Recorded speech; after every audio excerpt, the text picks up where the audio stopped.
وہ اکیلی تھی۔ قصبے والے پریشان ہو گئے۔ جن لوگوں کے بچے یعنی جوان مرے تھے وہ انجانی بلا کو مارنے کے لیے اسے خون کے پیاسے بن گئے تھے، مگر گیت آرام و سکون اور نہایت صفائی سے اپنا کھیل کھیل رہی تھی۔ ہامون بھی اپنے شیطانی عمل میں مصروف تھا۔ ایک دن اچانک حویلی کے گیٹ پر آفاق آ گیا۔ مجھے دیکھ کر اس نے ادب سے سلام کیا۔ میں نے اسے جواب دیا۔ آفاق بہت زبردست لڑکا تھا، مجھ سے کچھ دیر ادھر ادھر کی باتیں کرتا رہا، پھر مطلب پر آ گیا۔ چچا جی مجھے گیت سے ملنا ہے، اس نے خود اعتمادی سے کہا۔ میں نے اسے باہر بٹھایا اور گیٹ کے پاس چلا گیا۔ گیت سے کہا تجھ سے کوئی آفاق ملنے آیا ہے۔ آفاق کے ذکر پر گیت کھل اٹھی اور اس نے چوکیدار کو کہا کہ اسے جلدی سے مہمان خانے میں لے آئیں، بہت دن ہوئے اسے دیکھا تک نہیں ہے۔ میں نے آفاق کو اندر مہمان خانے میں بٹھا دیا اور خود باہر آ گیا، مگر کچھ دیر کے بعد دبے پاؤں چلتا ہوا مہمان خانے کے قریب کھڑا ہو گیا، دونوں کی باتیں سننے لگا۔ گیت نے اس کے سامنے چائے اور دیگر خوش میوجات رکھے تھے۔ اس نے آفاق سے کہا کہ میں تو سمجھی کہ تم مجھے بھول گئے ہو۔ تو آفاق نے کہا کہ نہیں، میں کچھ مصروف ہو گیا تھا اور قصبے میں میرے 3 جگری دوست کی موتیں بھی ہو گئی ہیں۔ انجانی طاقت جس نے معصوم اور بے گناہ نوجوانوں کو موت کے گھاٹ اتارا تھا، اس کی تلاش میں لگ گیا، مگر بے سود کچھ حاصل نہیں ہوا۔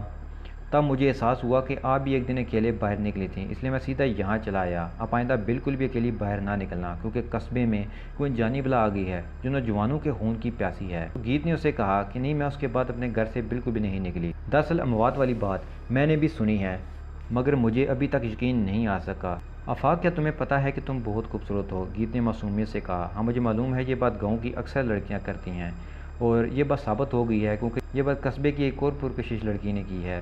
آفاق کی بات پر گیت مسکرانے لگی۔ ٹھیک ہے، اب میں چلتا ہوں اور مجھے اس انجانی لڑکی کی تلاش میں نکلنا ہے، اس کو اس قصبے سے پاک کرنا ہے۔ ٹھیک ہے آفاق، تم چلے جاؤ، گیت نے مسکراتے اسے رخصت کیا۔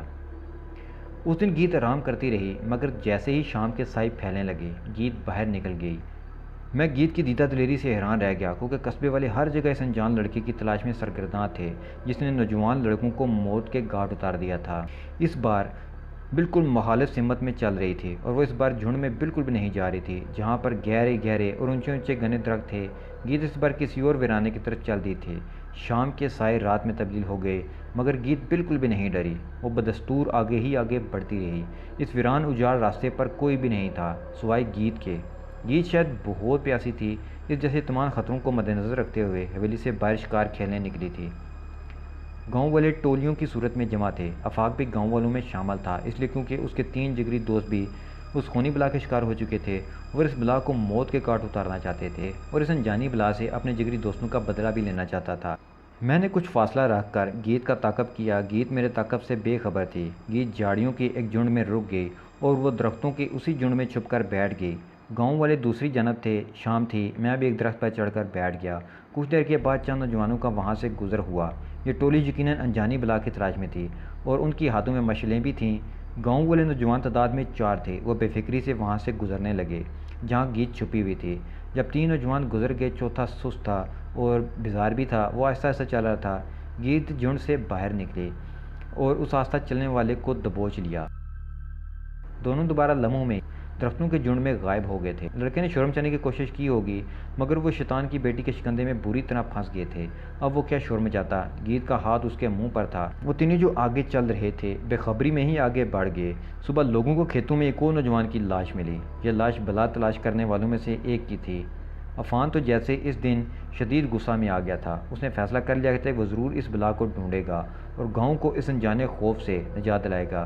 اگلے دن گیت شکار کرنے نہیں گئی، وہ مطمئن تھی ہامون اسی طرح تہہ خانے میں آگ جلائے بیٹھا تھا، یعنی کوئی شیطانی عمل کر رہا تھا۔ اب میں تنگ آ چکا تھا، کسی کو رازداں بنانا چاہتا تھا، سو آفاق کو رازداں بنانا چاہا۔ وہ نڈر تھا، بہادر تھا، گاؤں میں سب سے خوبصورت لڑکا تھا، اور گیت بھی اس کے پیار میں ڈوبی ہوئی تھی۔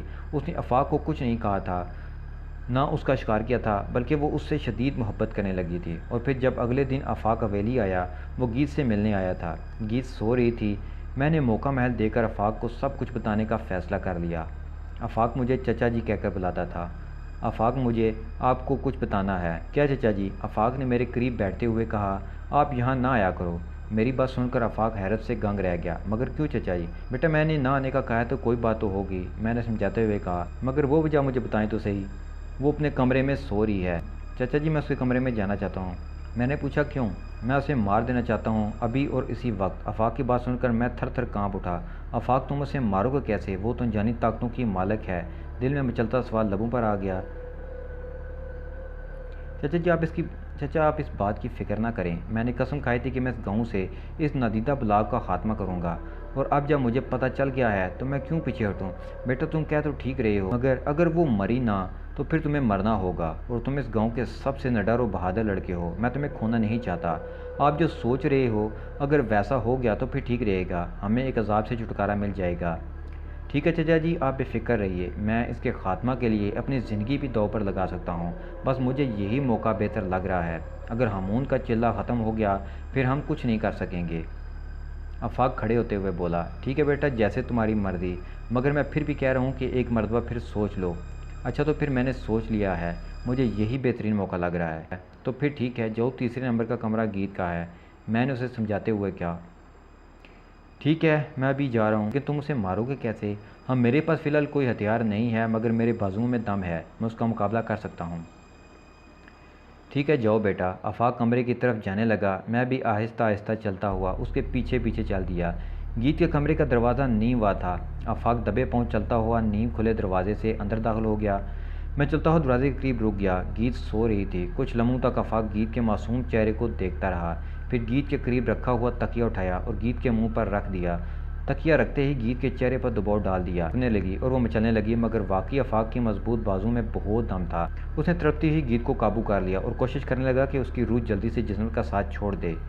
گیت بری طرح تڑپ رہی تھی۔ گیت بہت سخت جان ثابت ہوئی تھی۔ وہ گندی روح جو دنیا میں تباہی مچانے آئی تھی، وہی روح پوری کوشش کر رہی تھی کہ کسی بھی طرح سے وہ آفاق کے ہاتھوں سے بچ جائے۔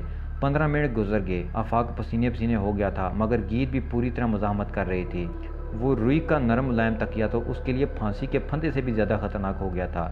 وہ اپنے چہرے سے کسی بھی طرح سے وہ تکیہ ہٹانا چاہتی تھی۔ یہ لمحہ میرے لیے بہت بھیانک تھا، کیونکہ اگر میں اس وقت دروازے سے گیت اور آفاق کو دیکھ رہا تھا، اگر آفاق گیت کو نہ مار سکا تو یقیناً گیت آفاق کو ضرور مار ڈالتی، اور میں اس کھیل کو مزید ختم کر دینا چاہتا تھا۔ آفاق نے ہمت سے کام لیا اور بلاخر گیت کا مچلتا ہوا جسم اب ہولے ہولے دھیما پڑتا جانے لگا۔ آفاق نے اپنی تسلی کے لیے گیت کے چہرے پر مزید دباؤ بڑھا لیا۔ اب گیت ختم ہو رہی تھی، رفتہ رفتہ کمزور پڑ رہی تھی، اور تقریباً 5 منٹ کے ہی اندر گیت اب بے حس و حرکت پڑی ہوئی تھی۔ آفاق اب بھی رسک لینے کو تیار نہ تھا۔ آدھے گھنٹے تک اس نے گیت کے بے جان جسم کے منہ پر سے تکیہ نہیں ہٹایا تھا۔ آفاق نے گیت کے چہرے کی طرف دیکھا، اس کا منہ بھیانک انداز میں کھلا ہوا تھا اور اس کے دونوں نکیلے دانت باہر کو نکلے ہوئے تھے۔